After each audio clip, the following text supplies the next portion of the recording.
은혜롭게 너무 잘하신 것 같아요. 감사합니다. 자, 오늘 말씀 보겠습니다. 말씀의 제목은 너희는 나를 누구라 하느냐라고 말씀의 제목을 삼았습니다. 오늘 이 말씀을 듣는 가운데에 정말 하나님께서 우리를 향하신 그리스도를 보내신 그 의미, 또 우리 예수 그리스도가 우리에게 어떤 의미인가에 대해서 좀 생각해보는 그러한 시간이 되기를 바랍니다. 이제 성탄절이 다가옵니다. 그렇죠? 예.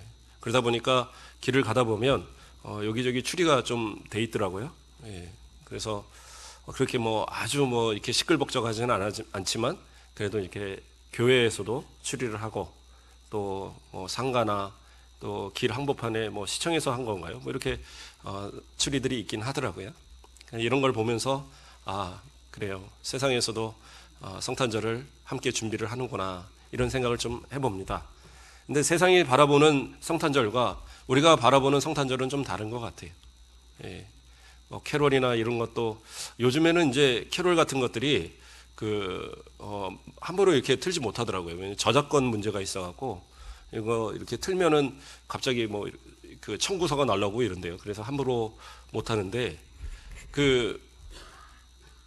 어쨌든 간에 세상 사람들이 생각하는 그런 성탄절은 우리가 생각하는 것처럼 예수 그리스도의 오심에 대한 어떤 그런 감사, 그런 기쁨, 그러한 고백이 아니라 그냥 자기들만의 그러한 모습들을 만들어가는 것 같아요. 자기들만의 모습들. 그래서 딱 성탄절 하면 생각나는 것이 아이들은 산타, 그래서 산타의 선물 이런 것만 생각을 해요. 그렇죠? 저는 어렸을 때 산타 이야기를 처음 들었을 때 저희 아버지한테 아버지 산타라는 사람이 있대. 그러면서 그 사람이 선물을 준다는데 저희 아버지 하는 얘기가 다 그 아빠들이 선물 주는 거야. 다 거짓말이야. 그러시더라고요. 그래서 처음 알았던 산타가 가짜라는 사실을 바로 알았어요. 자, 어쨌든 그렇죠. 예, 성탄절의 주인은 산타가 되는 건 아닙니다. 그런데 사람들은 아이들에게 산타를 먼저 가르치고 또 연인들끼리는 성탄절이 되면 자기들끼리 크리스마스 선물을 나누고 뭔가 특별한 날이 돼야 되고 그날은 홀로 지내면 안 되고 희한한 어떤 그런 생각들을 가지고 성탄절을 맞이합니다. 그러니까 어느덧 예수님이 없는 그냥 자기들만의 축제가 되어버린 성탄절. 한편으로 보면 좀 씁쓸한 마음들이 남아있는 것 같습니다. 제가 전에 있던 교회에서 그 언덕을 쭉 내려오면 거기 앞에 성탄절이 되면 꼭 현수막이 하나가 붙어 있어요. 길가에, 도로에. 그래서 처음에는 그걸 보면서 어느 교회에서 붙였지? 길거리에 이렇게 함부로 현수막을 못 붙이는데 붙여놨더라고요. 예수님의 탄생을 축하합니다. 그래서 어느 교회에서 붙였을까 하고 보니까 금강정사. 거기 좀 큰 절이 하나 있어요. 금강정사라고. 그러니까 절에서 그걸 갖다 붙여놨더라고요. 아니 이 사람들이 도대체 뭔 생각을 갖고 붙였을까? 과연 예수님이 누군지나 알고 붙였을까? 예수님의 탄생을 뭐라고 생각할까? 그런 생각이 좀 들더라고요. 그들이 생각하기에는 그냥 부처나 예수님이나 동일선상에서 보는 것 같아요. 불교에서도 부처라는 그 존재를 우리가 생각하는 것처럼 하나님과 동일선상에 두는 것이 아니에요. 그러니까 불교를 제대로 믿는 사람들은 그렇게 이야기하지 않아요. 불교는 사실상은 신이 없어요. 부처도 신이 아니에요. 그냥 대단히 어떤 그 수양을 통해서 극도 어떤 뭐라고 그럽니까? 열반 이런 거 얘기하잖아요. 그런 거에 이른 사람이라고 이렇게 하는 거지. 사실상으로 어떤 신적인 요소로 만들어진 거는 우리나라에서 이제 그 대중불교가 이렇게 만들어지면서 그렇게 이제 발전이 된 거죠. 발전이 된 건데 그냥 어떻게 보면 예수님은 하나의 인간, 뛰어난 인간, 그러한 과거에 큰 희생을 행했던 그러한 인간으로서 그냥 생각을 하는 거예요. 그들은. 그러니까 그들이 아무리 예수님을 축하하고 예수님을 이렇게 환영합니다 이렇게 얘기를 해도 그들이 말하는 예수 그리스도는 우리가 믿는 예수 그리스도가 아닌 거예요. 그들이 아무리 예수 그리스도의 탄생을 축하한다 말을 해도 그들은 믿음이 없기에 결코 천국에 갈 수 있는 존재들이 아닙니다. 그러니까 어떻게 보면 전혀 의미 없이 예수를 말하는 그러한 모습들. 그러면 우리는 예수님을 어떻게 말하고 있느냐? 이게 중요한 거예요. 그러면 그러한 사람들에게, 세상에 속한 사람들한테 예수 그리스도가 진짜 누구인가를 우리가 말씀해 줄 수 있어야 되잖아요. 그리고 그 예수 그리스도를 증거함을 통해서 그 몰랐던 사람이, 그렇죠? 그들이 산타를 가르치던 사람들이 아니 산타가 아니래, 이 날의 주인공은 예수 그리스도래 라고 말할 수 있는 그런 근거가 되어야 되거든요. 그렇죠? 연인들이 서로 산타의 선물 서로가 이렇게 선물을 주면서도 이 선물이 중요한 게 아니래, 이날은 하나님 앞에 가서 우리가 감사의 예배를 드려야 되는 날이래, 좀 이렇게 서로가 바뀌는 그런 모습을 만들 수 있어야 되잖아요. 그러면 과연 우리 성도들은 예수 그리스도를 뭐라고 소개를 하시겠어요? 누구라고 소개를 하시겠습니까? 그냥 2000년 전에 우리를 위해서 이 땅에 오신 그냥 예수 그리스도, 그분이 그냥 십자가에 달리셨더래, 그냥 그 정도 선에서 우리는 알고 설명하고 있지는 않는지. 그러면 우리는 예수를 알고자 하는 그런 노력도 있어야 돼요. 예수님이 누구인가? 그래서 그것을 우리가 알므로 인해서 누구든지 예수가 누구냐고 물어볼 때에 그 예수님은 이분이다라고 증거할 수 있는, 오직 예수만이 우리 가운데 드러나는 그러한 삶을 살아야 된다라는 사실입니다. 그래서 오늘 예수님과 제자들의 그 대화를 통해서 우리가 꼭 알아야 되는 예수님의 모습은 누구인가, 오늘 함께 살펴보기를 바랍니다. 오늘 예수님께서 이 제자들과 함께 이야기를 나누시는 그 장소는 가이사랴 빌립보라는 지역입니다. 가이사랴 빌립보가 어느 지역인가 제가 이렇게 좀 찾아보니까, 가이사랴 빌립보는 그 이스라엘의 최북단에 있는 지역입니다. 근데 구약에서는 이 가이사랴 빌립보라는 이 지역이 나타나지 않아요. 근데 신약에서 나타나는 지역이거든요. 왜냐하면 그 헤롯 대왕 있잖아요. 그 헤롯 대왕이 예수가 아니라요. 헤롯 대왕이 로마의 가이사에게 잘 보여서 그 가이사 아우구스토가 이 헤롯 대왕에게 이것을 선물한 거예요. 이 지역을. 그래서 그 전까지는 이스라엘에 들어있지 않던 지역이 바로 이스라엘의 그 관할 안에 들어오게 된 겁니다. 그러니까 전통적으로 이스라엘의 지역이 아니라 헤롯이 통치함을 통해서, 분봉왕으로서 통치함으로써 그 로마를 통해서 부여받은 땅이에요. 그러니까 이제 그 아들 헤롯 때에 가서 헤롯 빌립이 그 로마에게 잘 보이기 위해서 그 땅의 이름을 바꿨어요.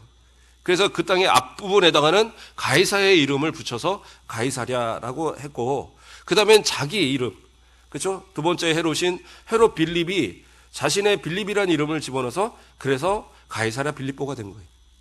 그래서 이 지역은 사실은 유대인들의 거주 지역이 아니에요. 그러니까 유대인들이 거의 살지 않는 이방인들의 지역입니다. 그래서 저는 생각을 했어요. 아니, 왜 예수님께서 이방의 지역에 들어가셨을까? 복음을 전해서 들어가셨을까요? 근데 아직은 그렇게 대중적으로 복음을 전하는 그런 시기가 아니에요. 유대인들을 중심으로 복음을 전하던 예수님의 모습이셨는데, 그러면 왜 이 지역에 들어가셨을까? 저는 이제 그 앞장의 이야기들을 좀 살펴보면서 그럴만하구나라는 생각을 해봤어요. 그러니까 15장에서는 어떤 사건이 나옵니까? 우리가 항상 오병이어만 생각하는데 칠병이어의 사건이 있어요. 그러니까 칠병이어는 뭐냐면 물고기 2마리와 보리떡 7개를 가지고 장정만, 그러니까 남자와 여자를 제외한 4,000명을 먹인 그런 사건이 나옵니다. 그러면 그거 오병이어하고 똑같은 사건 아닙니까? 아니요. 그 앞에 14장에 오병이어의 사건이 나와요. 그래서 물고기 2마리와 보리떡 5개로 5,000명을 먹인 사건이 앞에 나옵니다. 그러면 자, 생각을 해봅시다. 예수님이 한번 움직이면 기본적으로 장정만 5,000명, 4,000명씩 따라붙는 거예요. 그러니까 예수님이 쉬실 곳이 없는 겁니다. 그래서 항상 예수님이 그런 어떤 이적을 베풀거나 기적을 베푸거나 또 많은 무리 앞에서 말씀을 전하시고 나서는 급히 그 자리를 피하십니다. 왜요? 사람들이 붙들고, 그렇죠? 더 떡을 달라, 이 예수를 붙들고 있으면 우리는 굶을 필요도 없겠다, 이런 생각만 하고 있거든요. 그러니까 그 자리를 항상 피하셨어요.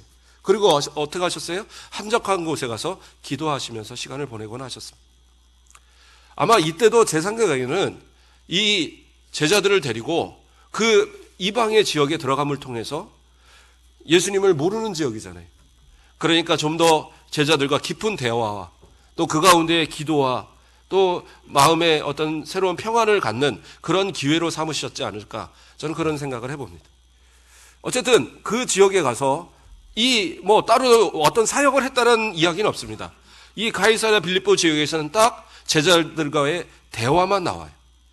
자, 제자들과 대화를 시작하십니다. 예수님이 뭐라고 얘기하시냐? 자, 사람들이 인자를 누구라 하느냐라고 물어보고 있어요. 인자를 누구라 하느냐. 그러니까 이것은 좀 객관적으로 제자들의 어떤 의식이 아니라 사람들이 무엇라고 부르냐라고 이렇게 물어보신 거예요. 그랬을 때 제자들이 이야기합니다. 뭐라고 대답을 합니까? 더러는 세례 요한, 더러는 엘리야, 어떤 이는 예레미야나 선지자 중에 하나이다라고 얘기합니다. 하나이다라고 대답을 해요. 자, 이게 무슨 말이냐? 그러니까 지금 선지자들의 이름들을 하나씩 나열을 했어요.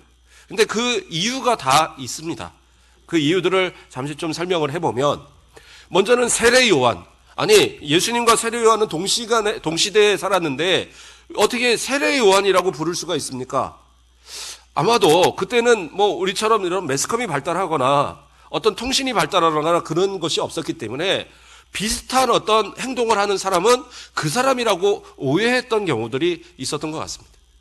그래서 오늘 본문에서 나오는 이 세례 요한이라고 불렀던 이유는 뭐냐? 세례 요한이 죽었거든요. 어떻게 죽었어요? 헤롯이, 그렇죠? 동생의 그 부인을 아내로 취했다가 그것을 갖고 질책한 이 세례 요한을, 어떻게 합니까? 그 헤로디아, 그 동생의 분이었던 그 왕비가 계략을 꾸며갖고 그 목베어 죽게 만들었거든요. 그러니까 헤롯은 대단히 그거에 있어서 사람들이 선지자로 여기는 그 세례 요한을 죽였다는 거에 있어서 마음에 대단히 꺼리낌으로 있었던 겁니다.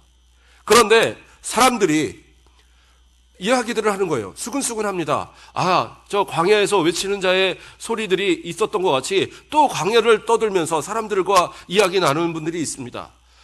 그리고 세례 요한이 천국이 가까웠다고 외친 것처럼 그도 회개하라, 천국이 가까웠다고 외칩니다. 그도 막 병을 고치고 이적을 베풀고 그러면 가난한 자들과 병든 자들을 위해서 살아갑니다. 이런 소식들을 막 들은 거예요. 그러니까 헤롯이 생각하기에 뭐라고 생각을 했느냐? 이 사람이 세례 요한이구나, 이렇게 생각을 했던 겁니다. 그 이야기가 마태복음 14장 2절에 나와요. 제가 봉독해 드립니다. 그 신하들에게 이르되 이는 세례 요한이라. 그가 죽은 자 가운데서 살아났으니 그러므로 이런 능력이 그 속에서 역사하는도다 하더라. 이게 헤롯이 얘기하는 겁니다. 헤롯 왕이 이야기하는 거예요. 뭐라고 얘기하고 있어요? 죽은 자 가운데서 지금 세례 요한이 살아난 거야. 세례 요한이 살아났으니까 지금 이렇게 이적을 행하는 거야 라고 그 자신의 신하들에게 이야기하는 겁니다. 그러니까 왕이 이 정도로 생각할 정도면 많은 사람들이 이러한 생각을 가졌던 거예요. 세례 요한에 대해서. 그런 것처럼 예수님을 세례 요한이 아닌가? 이 사람들은 이렇게 생각을 했다라는 거죠. 그러므로 참 잘못 이해했던 부분 중에 하나입니다. 또 사람들은 뭐라고 이해했습니까? 엘리야라고 얘기했습니다. 엘리야는 우리가 잘 아는 것 같이 대단한 선지자입니다. 기도하면은 비가 안 내리고, 기도하면 비가 내려요. 그렇죠? 갈멜산 꼭대기에서 바알 선지자들과 대결을 할 때 기도하면 하늘에서 불이 내렸어요. 엄청난 그러한 선지자입니다. 그러면 그 대단한 엘리야와 같다 그러면 그 사람을 메시아로 본 거 아닙니까? 예수님을 메시아로 본 거 아닙니까? 그러니까 대단한 거 아닙니까? 아니에요. 성경은 엘리야를 메시아라고 말하지 않습니다. 엘리야를 기다리던 그리스도라 말하지 않아요. 뭐라고 얘기하느냐? 말라기에서 보면 메시아를 예비할 존재로서 엘리야를 이야기하는 거예요. 그래서 말라기서 4장 5절에서 6절 말씀을 보면, 보라, 여호와의 크고 두려운 날이 이르기 전에 내가 선지자 엘리야를 너희에게 보내리니 그가 아버지의 마음을 자녀에게로 돌이키게 하고 자녀들의 마음을 그들의 아버지에게로 돌이키게 하리라. 이런 말씀이 이렇게 나오고 있어요. 그래서 이 말씀을 이 백성들은, 유대 백성들은 예수 그리스도, 그렇죠? 예수 그리스도가 아니죠. 이들이 생각하는 메시아가 오기 전에 엘리야가 올 것이다라는 것을 기대했어요. 그러니까 그들이 하는 얘기의 엘리야는 뭐냐? 메시아를 얘기하는 것이 아니라 메시아에 앞서서 올 선지자의 역할을 감당하는 그 사람이 예수 그리스도일 것이다 라고 그렇게 얘기한 거예요. 그러니까 그들이 생각하는 예수와 우리가 생각하는 예수는 전혀 다르죠. 그런데 예수님은 누구를 엘리야라고 지칭하셨습니까? 세례 요한을 엘리야라고 지칭을 하셨어요. 그래서 세례 요한을 그 엘리야라고 말씀하시는 부분이 마태복음 11장 14절에 만일 너희가 즐겨 받을진대 오리라 한 엘리야가 곧 이 사람이니라. 그러면서 이 세례 요한이 엘리야다라고 지칭하셨습니다. 그러면 이게 어떤 의미냐? 세례 요한은 누구를 이렇게 증거했습니까? 예수 그리스도를 증거하셨어요. 예수님이 자신에게 그 세례 받으려 할 때에 나는 당신의 신발끈을 한마디로 멜망한 그러한 능력도 저는 없는 사람입니다 하고 그 예수님을 높였어요. 그렇죠? 세상 죄를 지고 가는 어린 양을 보라 하고 예수님을 지칭했던 사람이 바로 이 세례 요한입니다. 그러므로 세례 요한이 증거했던, 그렇죠? 그는 흥하여야 하겠고 나는 쇠하여야 하리라고 고백했던, 메시아로서 고백했던 그가 예수 그리스도란 말이에요. 그러므로 세례 요한을 엘리야라고 지칭하는 그 자체가 내가 너희들이 기다리는 메시아다라는 의미를 말하고 있는 거예요. 자, 그러한 의미 속에서 예수님은 말씀하시지만 사람들은 예수님을 메시아로 본 건 아니에요. 왜요? 예수님의 출생이라든가 예수님의 배경이라든가 그 모든 것이 자신들이 생각하는 그러한 모습과는 전혀 다른 모습이거든요. 목수의 아들이고, 그렇죠? 가난한 자들하고만 다니고 오히려 정치적 지도자들과는 서로 반목하고 그러한 모습으로 살아가는 그가 메시아일 리는 없었다라고 생각했을 것 같습니다. 자, 그러면 또 하나의 인물은 예레미야입니다. 또 사람들은 예레미야라고 생각을 했어요. 뜬금없이 왜 예레미야가 나옵니까? 예레미야는 우리가 잘 알듯이 눈물의 선지자죠. 그래서 이 이스라엘의 남유다의 멸망을 생각하며 눈물로 그 날마다 지냈던, 그래서 그러한 눈물의 선지자라고 별명이 붙은 그러한 사람입니다. 근데 그가 그렇게 이스라엘을 위해서 그 성을 예루살렘을 위해서 눈물을 흘리고 기도했던 것처럼 예수님도 어떻게 하셨어요? 예루살렘을 보면서 눈물을 흘리셨던 그러한 모습이었습니다. 그래서 예수님이 예루살렘을 통해서 그렇게 눈물을 흘리시며 그의 그 예루살렘의 멸망을 생각하시며 흘리셨던 그 눈물, 그것이 그 말 그대로 언제요? AD 70년경에 로마의 디도 장군을 통해서 완전히 예루살렘이 회파당하거든요. 자, 그러한 모습을 보면서 예레미야의 그러한 모습과 예수님의 모습이 좀 비슷하다 생각할 수 있을 거예요. 그런데 이제 더 중요한 이야기는 사실은 우리는 잘 알지 못하는 이야기입니다. 이게 무슨 얘기냐면 말라기와 우리 마태복음이 이제 다시 말해서 그냥 예수님이 오시기까지 말라기 마지막 말라기서 선지서와 사이에는 한 400년 가까운 시간이 이렇게 텀이 있습니다. 그 텀이 있는 동안에 그러면 하나님께서 아무 말씀도 안 하셨는가? 그렇죠. 우리는 그렇게 암흑기로만 알고 있습니다. 그런데 이 유대인들에게는 외경이라는 성경들이 있어요. 그게 뭐냐면 지금 천주교 같은 데서는 받아들이는 마카비서나 이런 것들이 있어요. 그러니까 여기서 나오는 것이 이 마카비서에 나오는 이야기가 좀 있습니다. 제가 그래서 주석에 그런 내용이 있길래 제가 마카비서를 좀 찾아봤어요. 인터넷을 좀 뒤져갖고 마카비서를 찾아보니까 마카비서 그 하의 2장 부분에 이 예레미야에 대한 부분이 나오더라고요. 그러니까 예레미야가 이 시대를 향해서 그런 어떤 질책하고 또 그런 어떤 이적을 베풀고 할 것에 대한 그러한 이야기들이 나와요. 그러니까 확실하게 예레미야가 온다라는 의미는 아니지만 그런 어떤 마치 그 심판에 앞서서 그것을 예비하는 그러한 모습처럼 말라기에서 그 엘리야를 예언하듯이 그러한 식의 예언이 거기 써 있더라고요. 그래서 그것을 이 백성들은 생각을 해서 예레미야라는 이야기를 했던 것으로 압니다. 근데 우리가 외경은 성경으로 받아들이지 않습니다.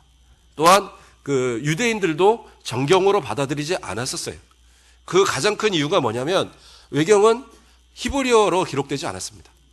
당시에 그 헬라어의 그 당시에 그 헬라의 문화 속에 전체가 있으면서 신약 성경을 기록한 헬라어로 기록이 되었거든요. 그래서 구약 성경에서는 그것을 인정하지 않습니다. 또 그 내용이나 이런 면에서 사실상으로 어떤 그 성령의 영감적인 부분에서 약하기 때문에 우리 그 신약 시대에도 우리 개신교에서도 그 부분에 있어서는 받아들이지 않습니다. 그러니까 외경은 몰라도 돼요. 몰라도 되는데 이 그 예레미야라고 말한 부분 중에 한 부분이 그러한 영향이 백성들에게 있었을 것으로 추정하는 겁니다. 자, 어쨌든 간에 지금 이렇게 선지자들을 나열했고요. 또 한 부분이 뭐라고 얘기합니까? 선지자 중에 하나입니다. 이건 뭐 그냥 간단한 이야기죠. 선지자 중에 하나다. 근데 여기에서도 조금의 의미는 더 추가가 됩니다. 예, 마태복음에서는 단순히 선지자 중에 하나다라고 이야기했지만 누가복음에 가서는 어떤 말씀이 나오냐면요. 대답하여 이르되, 누가복음 9장 19절에 대답하여 이르되 세례 요한이라 하고 더러는 엘리야라, 더러는 옛 선지자 중에 한 사람이 살아났다 하나이다, 이렇게 얘기하고 있어요. 옛 선지자 중에 한 사람이 살아났다. 그러니까 이스라엘 백성들이 생각하는 위대한 선지자들, 뭐 누가 있을까요? 모세, 그렇죠? 제 이름하고 똑같은 모세. 그리고 또 누가 있어요? 이 앞에서 나열하지 않은 뭐 이사야, 뭐 이런 사람들, 에스라, 뭐 이런 사람들. 그러니까 그런 사람들이 나타났을 것으로 그렇게 이해를 했던 거예요. 대단한 선지자로는 인정을 했던 겁니다. 그러나 누구도 예수 그리스도를 메시아라고 인정하지는 않았어요. 그러니까 이제 제자들에게 물어보는 거예요. 자, 그래, 사람들이 그렇게 얘기했다면 좋다. 너희는 나를 누구라고 말하느냐? 이렇게 물어보는 거예요. 그때 베드로가 고백하죠. 주는 그리스도시요 살아계시는 하나님의 아들입니다 라고 고백을 하는 거예요. 자, 그러면 다시 이 이야기 속에서 그러면 예수님의 그 말씀하신 것과 제자들의 말 속에서, 이 베드로의 말 속에서 예수님이 누군가를 이제 우리가 발견해 보면 됩니다. 먼저는 예수님의 질문 가운데 우리가 발견해 보고자 합니다. 자, 먼저 물어봤던 첫 번째 질문에 뭐라고 얘기했습니까? 사람들이 인자를 누구나 하느냐라고 물어보고 있어요. 인자를 누구라 하느냐.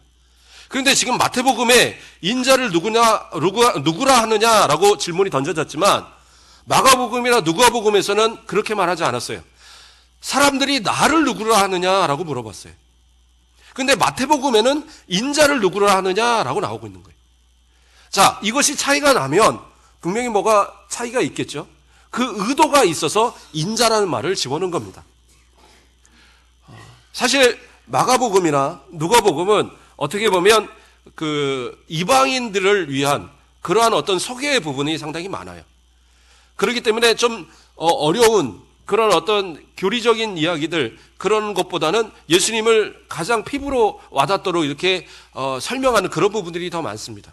그런데 마태복음은 대단히 유대적인 어떤 사상, 그리고 유대인들이 갖고 있던 그 메시아 사상들을 예수님과 연결하면서 예수님이 그분이시다라는 사실을 대단히 잘 설명하고 있는 것이 마태복음이거든요. 그래서 이 마태복음에서는 왜 인자라고 말을 했느냐, 이것을 우리가 생각해 보셔야 돼요. 인자라는 것은 뭡니까? 말 그대로 사람의 아들. 사람의 아들이면 그냥 인성을 입으신 그런 예수님을 이야기하는 것 아닙니까? 그런데 이 인자라고 말하는 부분들이 우리가 단순히 그냥 사람의 아들이다, 사람이다라는 표현으로 볼 이유는 아닙니다. 그렇다고 한다면 예수님께서 굳이 인자라는 말을 통해서 자기를 자꾸 사용할 필요가 없어요. 사복음서에 보면 예수님께서 인자라고 하시는 말씀을 총 한 80이 아니죠. 81번 정도, 81회 정도의 사용을 하셨다고 그러더라고요. 그렇죠? 요한복음을 제외한 이 공간복음, 마태, 마가, 누가에만 해도 한 69번 정도의 그러한 인자라는 말을 사용하셨다고 그래요. 자, 그렇게 예수님은 즐겨서 이 인자란 말을 사용하셨는데 그 이유를 저는 다니엘서에서 살펴보고자 합니다. 다니엘서 7장 13절에 보면 어떤 말씀이 나오냐면요. 제가 봉독해 드리겠습니다. 다니엘서 7장 13절에서 14절 말씀. 내가 또 밤 환상 중에 보니 인자 같은 이가 하늘 구름을 타고 와서 옛적부터 항상 계신 이에게 나아가 그 앞으로 인도되매 그에게 권세와 영광과 나라를 주고 모든 백성과 나라들과 다른 언어를 말하는 모든 자들이 그를 섬기게 하였으니 그의 권세는 소멸되지 아니하는 영원한 권세요 그의 나라는 멸망하지 아니할 것이니라. 이렇게 말씀하고 있어요. 자, 여기서 누가 나와요? 인자 같은 이라고 나옵니다. 사람의 아들과 같은 그러한 형상을 가진 이를 소개하고 있어요. 그러니까 다니엘이 본 환상, 다니엘이 본 그 환상 가운데에 인자 같은 이를 봤어요. 사람하고 똑같이 생긴 이를. 그런데 그가 누구예요? 사람은 아니에요. 근데 그가 누구 앞에 나갑니까? 하나님 앞에 나아갑니다. 하나님 앞에 나아가서 이 모든 세상을 다스리는 권세를 받으셔요. 그것은 단순히 이 세상에서 없어질 권세가 아니라 영원한 권세. 그렇죠? 저 하늘과 이 땅과 모든 것을 다 통틀어서 가질 수 있는 그 권세를, 영원한 권세를 그에게 부여하십니다. 그러므로 그는 사람이 아니에요. 누구예요? 하나님의 아들입니다. 그렇죠? 또 어떤 천사도 이러한 권한을 받을 만한 자격이 없어요. 그런데 누가 받아요? 하나님의 아들, 성자 예수 그리스도이기 때문에 이것을 받으시는 거예요. 그래서 구약에 나타난 예수 그리스도의 모습인 겁니다. 자, 그러므로서 인자라는 이름이 나올 때는 유대인들은 항상 이 다니엘서를 생각하게 돼 있어요. 그래서 다니엘에서 말하는 인자 같으시니 그는 어떠한 분입니까? 예, 그가 바로 예수님께서 이야기하시는 인자라는 모습이 되는 거예요. 그 인자가 그 하나님 앞에, 그렇죠? 태초부터 계신 그 하나님 앞에 나아갈 때 어떤 모습으로 나아갑니까? 예, 조금 친숙한 모습이 있어요. 예, 하늘 구름을 타고 가셨다라고 얘기를 하고 있어요. 하늘 구름을 타고. 그러니까 이거는 분명히 예수 그리스도에 관계된 어떤 모습을 우리가 생각하게 됩니다. 그렇죠? 근데 이것을 어떤 학자들은 예수 그리스도의 초림을 이야기하는 경우, 처음에 왔던 부분을 그래서 구름 가운데 가리셔서 성육신하신 그 예수님이다 이렇게 해석을 하기도 한답니다. 그런데 저는 조금 다른 쪽에서 해석을 하고자 합니다. 그 1600년대의 신학자인데 메튜엘이라는 신학자가 있습니다. 그분이 이제 써놓은 주석을 제가 살펴보니까 그런 얘기를 하더라고요. 이것은 초림이 아니라 승천하신, 부활하고 승천하신 예수님을 표현하는 것이다. 그렇죠? 여기서는 자, 우리가 볼 때는 자, 이 다니엘이 있는 곳은 어디입니까? 현재 있는 곳은 이 땅이잖아요, 이 땅. 근데 이가 보는 환상은 어디예요? 하늘입니다, 지금. 하늘의 환상을 보고 있는 거예요. 그러면 저 천국에서 일어나는 환상을 볼 때에 구름을 타고 그 앞에 오시는 이가 있어요. 그 앞에 나가는 이가 있어요. 그러면 그 구름은 내려온 겁니까? 올라간 겁니까? 하늘의 입장에서는 올라간 거잖아요. 거기서는 나온 거지만. 그러므로 그러한 모습을 볼 때 우리는 딱 오버랩이 되는, 같이 겹쳐지는 장면이 하나 있습니다. 그렇죠? 사도행전 1장에 나오는 예수님이 어떻게 하셨어요? 구름 가운데 올리셨죠. 하나님 우편 보좌에 앉으셨어요. 그래서 그 모든 권세를 하나님은 예수 그리스도는 회복하셨습니다. 지금도 모든 만유의 주가 되셔서 우리의 모든 그 생사학의 권한을 누가 갖고 계세요? 예수 그리스도께서 갖고 계신 거예요. 그러니까 이 장면이 바로 이 다니엘서와 연결이 되잖아요. 그래서 이것은 뭐예요? 승천하신 예수님의 모습을 환상 중에 이 다니엘이 미리 바라본 거예요. 자, 그 인자, 다니엘서에 나오는 인자 같으신 이, 사람이 아닌 하나님의 아들인 그 인자 같으신 이가 바로 자신임을 증거하고 있는 것이 바로 인자라는 칭호예요. 그러므로 인자라는 고백은 단순하게 나는 사람이다라고 얘기하는 것이 아니라 이것이 바로 메시아적 칭호가 되는 겁니다. 내가 너희들이 기다리는 메시아다라는 그러한 증언이 되고 있는 거예요. 자, 그러한 이 예수님의 증언, 이 인자. 그런데 또 이 마태복음에 나오는 인자에 대해서 제가 또 이 책들을 좀 찾아보다 보니까 그 마태복음서 연구라는 책이 있어요. 그 킹스베리라는 분이 찾아본. 그래서 제가 킹스베리를 찾아보려고 쳤더니 왕딸기가 나오더라고요. 그래서 이 왕딸기는 아닌가 보다 하고 이제 풀네임을 쳤더니 이분이 이제 그 미국의 신학자더라고요. 그런데 그 책의 마태복음서에 보면 이 인자라는 부분을 이렇게 좀 새롭게 좀 접근을 했더라고요. 성경에 보면, 이 마태복음에 보면 인자가 사용될 때, 예수님이 사용하실 때 세상의 사람들, 또는 대적하는 사람들, 뭐 바리새인들이나 이런 사람들과 대화, 또는 세상에 있는 사람들을 지칭할 때, 이때에는 인자라는 단어를 사용을 합니다. 그런데 제자들에게 자신을 이야기할 때는 뭐라고 얘기하냐? 나라고 1인칭으로 이야기를 하고 있어요. 그게 좀 신기하더라고요. 찾아보니까 실제 그렇더라고요. 그래서 왜 그렇게 이야기했느냐라고 설명을 하면서 바로 이 인자라는 단어가 그러한 어떤 심판에 주로 오시는 그 메시아의 어떤 칭호이기 때문에 그렇게 사용을 하는 거다라고 설명을 했더라고요. 그러나 예수 그리스도를 믿는 우리들에게 있어서는 더 이상 인자라는 말로 해서 설명할 이유가 없겠죠. 예수님은 그 자신이 예수 그리스도시라는 사실을, 메시아이시라는 사실을, 우리의 구원자시라는 사실을 우리 이미 알고 있기 때문에 제자들에게는 더 이상 그렇게 설명할 필요는 없었어요. 그래서 어쨌든 인자라는 단어를 사용하고 있다. 그것이 바로 메시아적 칭호다라고 이렇게 설명하고 있더라고요. 또 인자는 한편으로는 말 그대로 그것이 바로 예수 그리스도의 인성을 설명하는 그 인자가 되어지기도 합니다. 인자라는 말을 통해서 우리가 살펴볼 때에 인자는 어떠한 모습입니까? 예수님께서 자신을 인자로서 설명하실 때 보면 나는 인자는 머리 들 곳도 없다. 그러면서 항상 연약한 그런 참 인간 되심에 대한 설명들을 할 때에 그 인자란 말들을 이렇게 설명하고 있어요.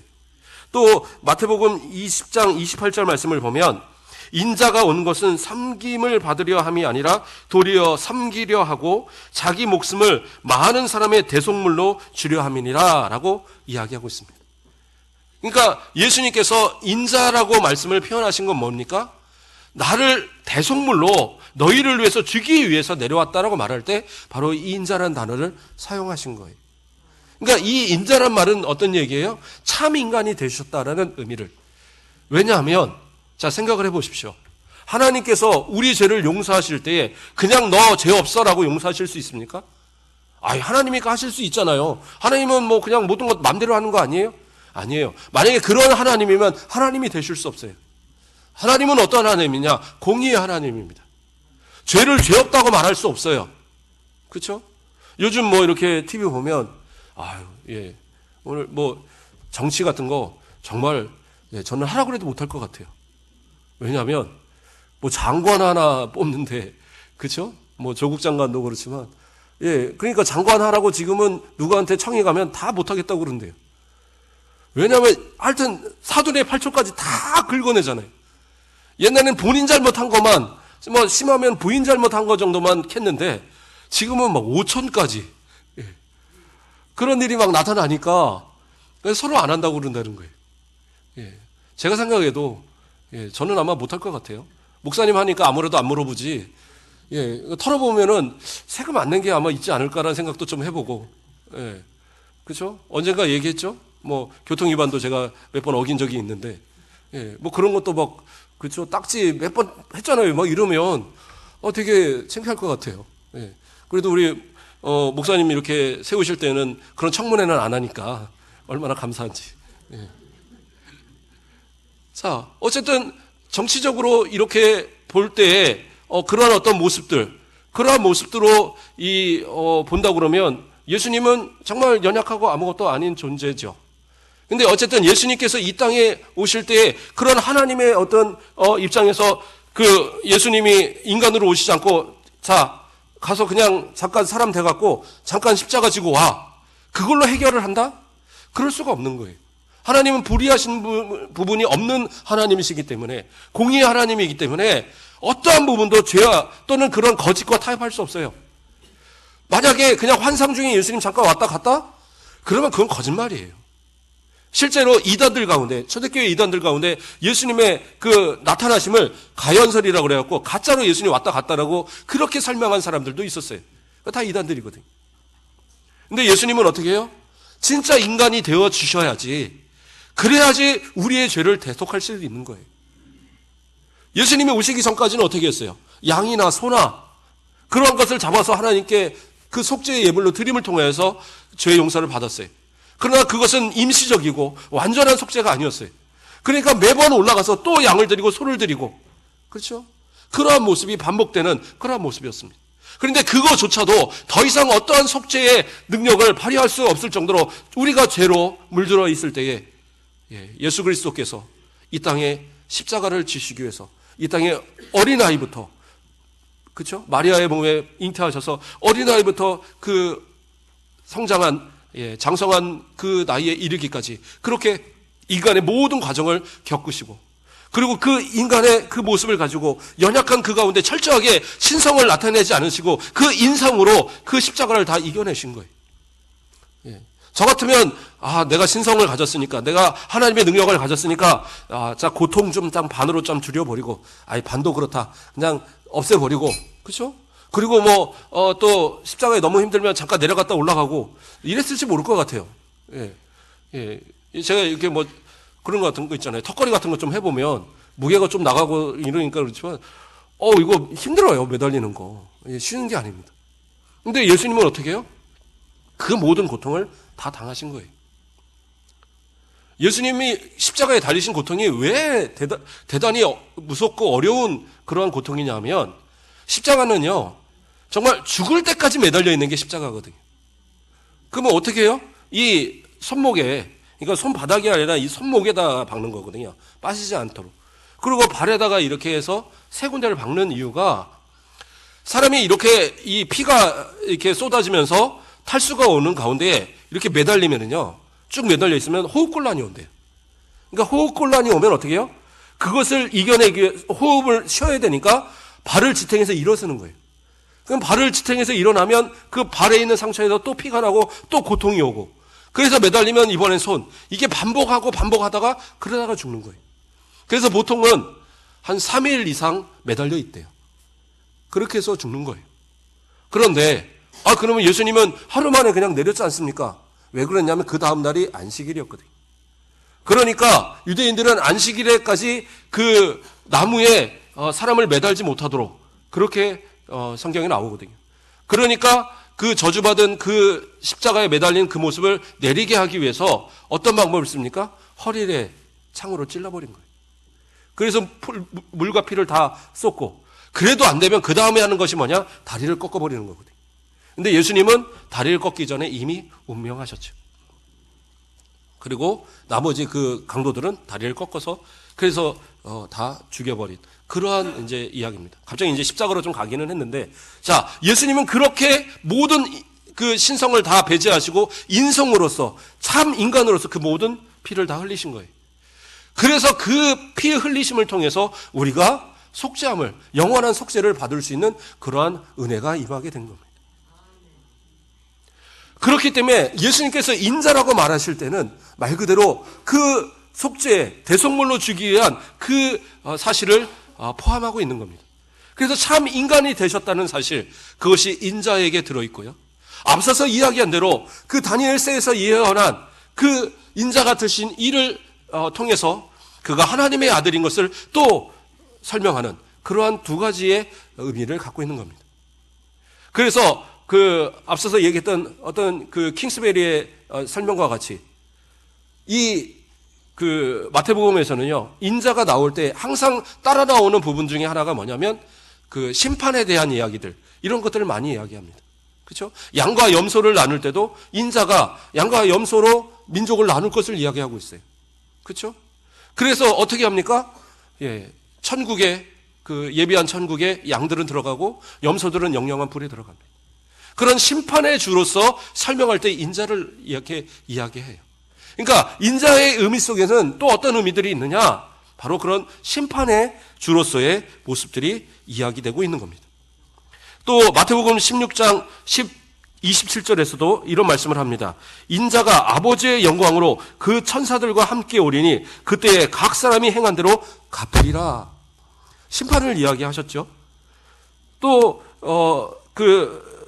마태복음 13장 41절로 42절에도 인자가 그 천사들을 보내리니 그들이 그 나라에서 모든 넘어지게 하는 것과 또 불법을 행하는 자들을 거두어내어 풀무불에 던져 넣으리니 거기서 울며 이를 갈게 되리라. 무슨 얘기예요? 인자가 심판의 주로 오실 것이다. 이렇게 설명하고 있어요. 그러니까 인자를 대적자들, 그 자신을 반대하는 이들에게 설명할 때 자주 사용을 하셨는데, 그랬던 이유가 뭐냐? 바로 그 인자가 심판해 주다라는 걸 그들에게 선언하신 거였던 거예요. 그러니까 예수 그리스도는 어떤 분이세요? 인간이 되셨지만 그는 하나님의 아들이시고 결국에는 마지막에 이 땅을 심판하실 심판의 주가 되시는 거예요. 그래서 예수님은 이 마태복음에서 제자들에게 물어보실 때에 인자가 누구라고 하더냐, 사람들이 누구라고 하더냐, 그러므로 사람들의 고백 속에서 예수님이 기대하셨던 고백은 그가 우리를 위하여서 오신 예수 그리스도, 그가 우리를 위해서 오신 메시아, 우리를 위해서 오신 하나님의 아들, 우리를 나중에 심판하실 심판의 주로 고백되기를 원하고 계셨던 거예요. 그러나 세상 사람들은 아무도 그러한 고백을 하지 않았습니다. 근데 누구는 제자들에게 물어봤을 때 베드로가 고백을 합니다.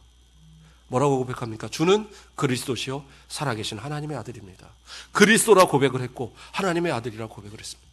예수님이 원하셨던 답을 세상에선 찾지 못했지만 제자들에게서 찾았던 거예요.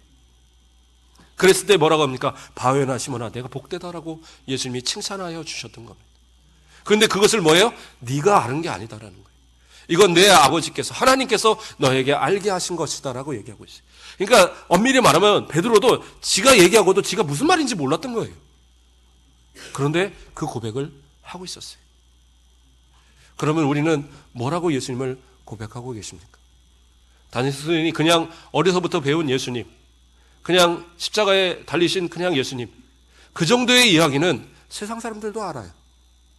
그러나 우리의 고백은 좀 더 달라야 되지 않을까? 우리를 위해서 십자가를 지신 대속의 구주, 우리를 이끄실, 하나님의 나라로 이끌으실 그러한 영원한 왕, 하나님의 아들, 또 마지막 때에 심판하실 예수 그리스도에 대해서 우리가 고백되고 우리가 그것을 믿을 때에 어떻게 보면 이 성탄절을 맞이하는 우리의 모습 속에 진짜 예수님의 의미를 생각해보는 그런 모습이 되지 않을까. 저는 이 성탄절이 되면 제일 마음에 걸리는 이야기가 있어요. 시간은 좀 갔지만 한 가지만 이야기하면, 저도 옛날에 그랬거든요. 전도사 때, 잘 모를 때 아이들과 함께 성탄 케이크를 놓고 예수님 생일 축하합니다 막 이런 것도 해봤어요. 근데 제가 믿음이 좀 더 커지고 좀 더 말씀을 배우고 좀 더 연구하는 가운데 느껴지는 건 뭐냐 하면, 예수님이 과연 축하받을 일일까? 그렇죠? 우리를 위해서, 그 대속을 위해서 이 땅에 오신 예수님, 영존하신 하나님의 아들이 인간이 되신 그 예수님, 우리를 위해서 정말 실제적으로 십자가까지 지시는 그 모든 과정을 겪으시기 위해서 그 인간의 모든 그 힘든 과정을 그대로 다 겪으셨던 그 예수님의 모습을 과연 우리가 축하해야지 맞는 건가? 아닌 것 같더라고요. 그래서 저는 고백합니다. 성탄절은 감사해야 되는 날이라. 축하는 우리가 받아야죠. 그렇죠? 땅에는 평화, 우리 가운데 하나님의 은혜가 있는 거지. 그렇죠? 예수 그리스도는 어떻게 보면 가장 험난한 길, 가장 고통의 길을 우리를 위해서 감내하신 그러한 시작이 바로 성탄절이 아닌가 생각합니다. 다음 주에 이어서 그리스도에 대해서 또 하나님의 아들에 대해서 좀 살펴보겠고요. 정말 오늘 이 말씀을 통해서 인자가 누구신가, 예수님이 나를 누구라고 말하나 물어보실 때에 진짜 예수님을 우리가 어떻게 고백해야 하든가 생각하시고 삶을 통해서 예수 그리스도 앞에 날마다 감사가 넘쳐나는 저와 여러분 되시길 주님의 이름으로 축복합니다.